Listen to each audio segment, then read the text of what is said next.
Problem-solving stories from fundamental technology.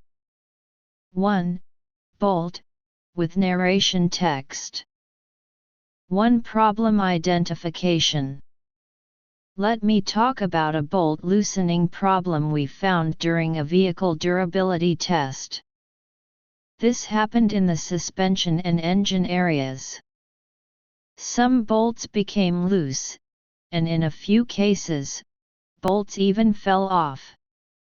At first, this was very confusing, because all bolts were tightened with the specified torque during assembly.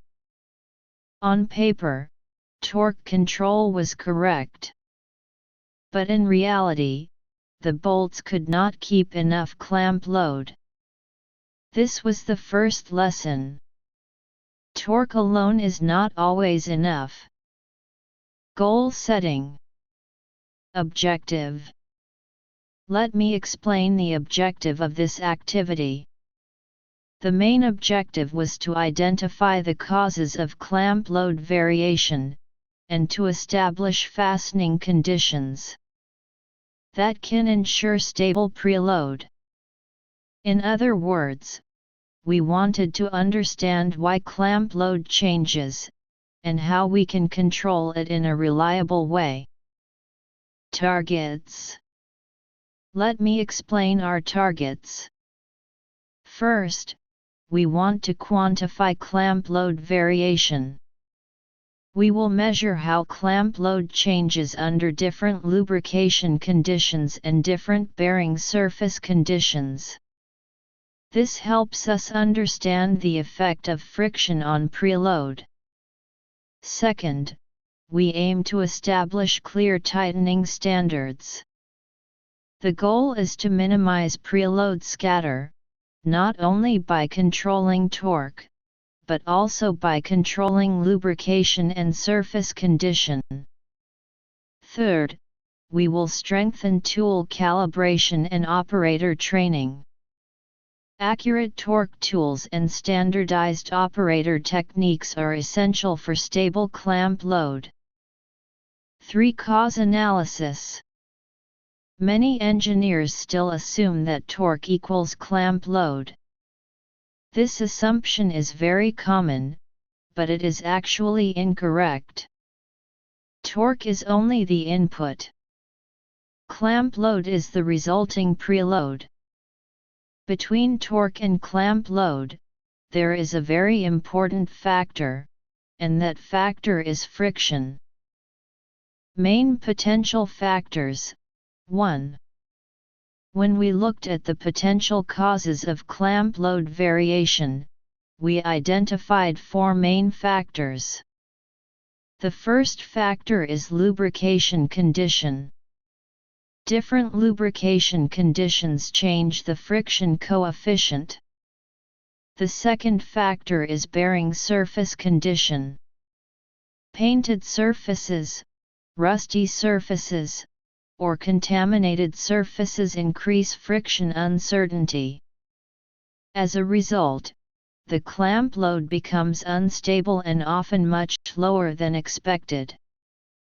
The third factor is tool accuracy. If the torque wrench is not properly calibrated, the applied torque is already incorrect. In that case, even perfect tightening technique cannot produce the target clamp load. Torque wrench calibration is a very important control point. The fourth factor is operator technique. Tightening speed and tightening angle can all influence the final clamp load. When operator techniques are not standardized, preload scatter becomes larger. 4. Countermeasures. Torque tension test. To understand the torque-tension relationship, we conducted torque-tension correlation tests. Using production bolts and actual joint conditions. First, we measured clamp load variation using ultrasonic tension measurement under different lubrication conditions. This allowed us to see how friction changes clamp load, even at the same torque. Next, we compared bearing surface conditions. We tested clean machine surfaces and compared them with painted and corroded surfaces. The results showed clear differences in clamp load stability. We also checked tool accuracy. All torque wrenches were calibrated against a master transducer, to confirm actual applied torque. Finally, we evaluated human factor influence. Multiple operators tightened the same joints to understand variation caused by tightening speed and technique. 5. Implementation. Now, let me summarize the test results. First, lubrication differences had a very strong effect. Even with the same torque, changes in lubrication caused up to plus or minus 20% variation in clamp load. Second, bearing surface condition was also critical. Painted surfaces resulted in significantly lower clamp loads compared to clean machine surfaces. Third, we found issues with tool accuracy.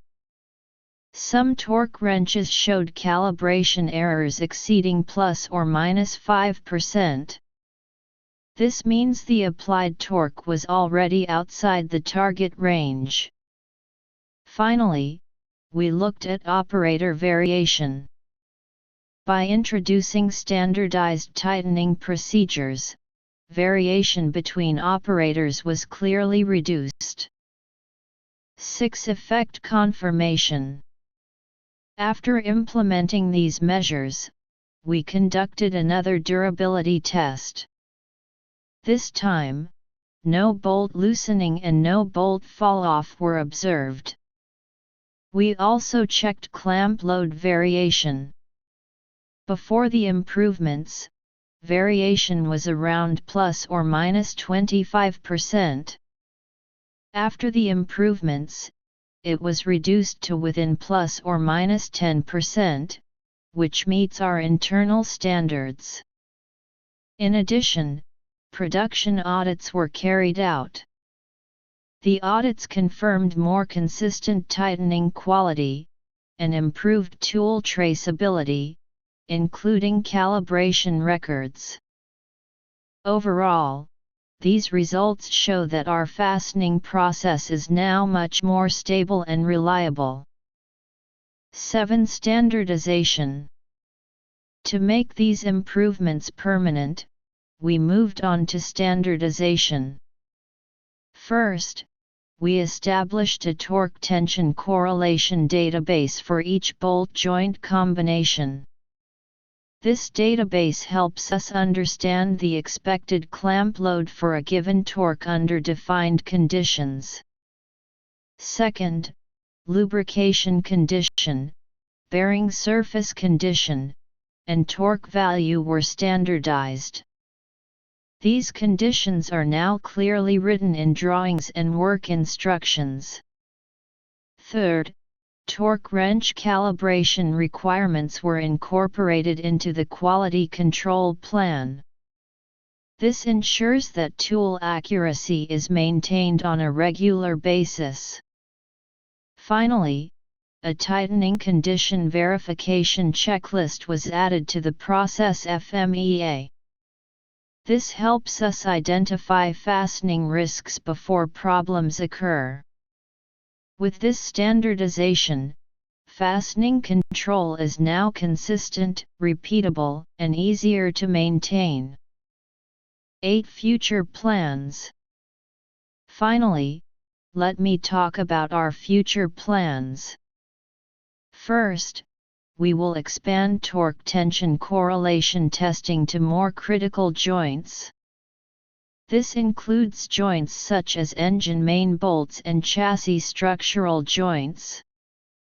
Second, we will evaluate the introduction of torque plus angle tightening methods for applications that require high preload. This method can help reduce preload scatter for high-strength fasteners. Third, we will enhance engineering training. Both design engineers and production engineers will receive more training on the difference between torque and clamp load. By doing this, we aim to further improve fastening reliability across design, production, and validation.